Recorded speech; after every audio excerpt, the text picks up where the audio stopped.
Guys, अगर पूरी दुनिया में कहीं अच्छा काम हो रहा हो और स्पेशली गरीब लोगों के लिए भले का काम हो रहा हो तो उसे शेयर करना तो बनता है। कुछ ऐसा ही काम हो रहा है जर्मनी में। वहां की सरकार ने वहां के पब्लिक पार्कों में स्पेशली बेघर लोगों के लिए स्लीपिंग पोड्स लगवाए हैं, जिन्हें वो लोग अल्मर नेस्ट के नाम से पुकारते हैं। इसकी खास बात क्या है? इसकी खास बात यह है कि छोटे छोटे से ये स्लीपिंग पोड्स बेसिकली लकड़ी और स्टील के बने और उनके ऊपर सोलर पैनल लगे हुए हैं जो कि दिन में चार्ज होते हैं और रात में रोशनी देते हैं। इसके अलावा मजे की बात यह है कि उन छोटे छोटे से स्लीपिंग पोड्स में वाईफाई की सुविधा भी है। गाइस, क्या आपको भी लगता है कि इंडिया में भी कुछ ऐसा कॉन्सेप्ट लाया जाना चाहिए ताकि यहाँ के बेघर लोगों को थोड़ी सी सुविधा मिल सके? चैट सेक्शन में जरूर लिखिएगा। जब आप 21 साल के थे तो आप क्या कर रहे थे, या आपके आसपास अगर कोई अभी 21 साल का है तो वो क्या कर रहा होगा? ऑब्वियसली वो अपने हायर एजुकेशन के बारे में सोच रहा होगा और फिर उसके बाद वो जॉब के बारे में सोचेगा। लेकिन 21 साल की उम्र में ही जयपुर राजस्थान के मयंक प्रताप सिंह इंडिया के सबसे यंगेस्ट जज बन गए हैं। जी हाँ गाइस, मयंक प्रताप सिंह ने अपनी LLB के जस्ट बाद राजस्थान का RJS यानी कि राजस्थान जुडिशियल सर्विस एग्जाम दिया और उसे पहले ही अटेम्प्ट में बिना कोचिंग के सहारे निकाल दिया। गाइस, अगर अगली बार आपसे कोई पूछे कि इंडिया का यंगेस्ट जज कौन है तो नाम याद रखिएगा, मयंक प्रताप सिंह। भारत और चीन की जनसंख्या लगभग बराबर है, लेकिन क्या आपको पता है कि इंडिया में चाइना के मुकाबले ज्यादा बेरोजगारी है? उसके पीछे का रीजन है यहां के लोगों की जॉब मेंटेलिटी। आज भी यहां के लोग अपने बच्चों को जॉब मेंटेलिटी का ही बनाते हैं, मतलब पढ़ो लिखो और जॉब के लिए ट्राई करो। लेकिन जब जॉब नहीं मिलती तो बेरोजगारी तो आनी है। लेकिन इसके विपरीत चाइना में बचपन से ही वहां के लोग अपने बच्चों को बिजनेस मेंटेलिटी का बनाते हैं। मैं आपकी जानकारी के लिए आपको बता दूं कि चाइना में जहां एक और हर 45 में से एक बंदा बिजनेस मेंटेलिटी का है यानी कि एंटरप्रेन्योर है, वहीं ये आंकड़ा इंडिया में 17,000 में से एक है।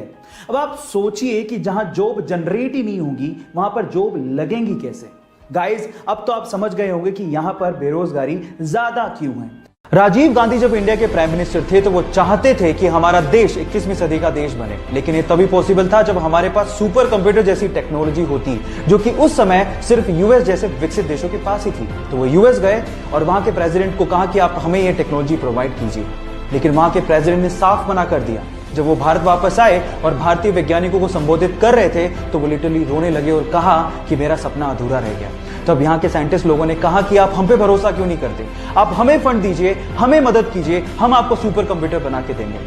उसके बाद सीडेक जैसी संस्था ने 3 साल की कड़ी मेहनत के बाद भारत को अपना पहला सुपर कंप्यूटर दिया जिसका नाम था परम 8000। सो गाइज, यहाँ सीखने लायक बात यह है कि अगर आप बिलीव करो तो इस दुनिया में हर काम पॉसिबल है। So believe in yourself. Series में कार रेसिंग, स्पीड और स्टंट्स के जलवे बिखेर के इसने पूरी दुनिया को अपना दीवाना बना लिया। Yes, I am talking about Paul walker. लेकिन एक दिन पॉल वॉकर ने कहा था कि अगर ये कार स्पीड मेरी जान ले ले तो उस दिन रोना मत, क्योंकि उस दिन मैं मुस्कुरा रहा हूंगा। और एक दिन 30 नवंबर 2013 को एक fast racing car camera GT दौड़ाते हुए वो मुस्कुराते हुए हमें छोड़ के चला गया। गाइस, बहुत ही कम लोग होते हैं जो इस दुनिया को अपना फेवरेट काम करते हुए अलविदा कहते हैं। So guys, give a heart to our favourite Paul Walker. Successful लोगों की 10 मोस्ट पावरफुल हैबिट्स में से हैबिट नंबर 8 है they never quit. Guys, setbacks और फेलियर किसकी लाइफ में नहीं आते? बिकॉज जो ड्रीम लाइफ आप चाहते हो उसका रास्ता इतना आसान नहीं है। बहुत सारे लोग तो उस तक पहुंचने के लिए अपना सब कुछ गवा देते हैं, लेकिन सक्सेसफुल लोग इतना होने के बावजूद भी हार नहीं मानते। They never quit. गाइस, आप याद रखिए, अगर आप गोल तक पहुंचने से पहले ही हार मान लेते हो then you are not a winner, because winners never quit. बाकी बचे हुए हैबिट्स के लिए मुझे फॉलो करना मत भूलेगा। मिलते हैं अगले वीडियो में।